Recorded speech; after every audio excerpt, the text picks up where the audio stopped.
Hello guys, welcome sa aming vlog. So vloggers tayo ngayon. So andito po kami ngayon sa TRP, sa Tarlac Recreational Park.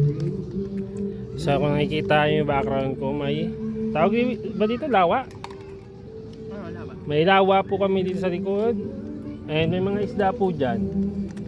So yan po yung paligid. Dito sa area namin wala masyadong tao.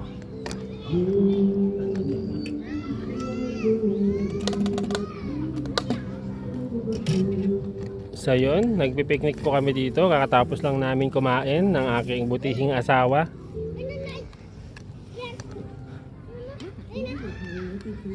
Mamitikman mo. Ay, di pa pala siya tapos kumain. Mamitikman mo.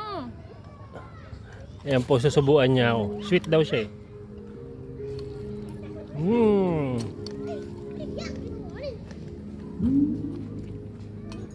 Ay, mga bata. Yun po. Coco Crunch pa yung sinubo sa akin. Coco Crunch na may gatas. Na may buko kasama.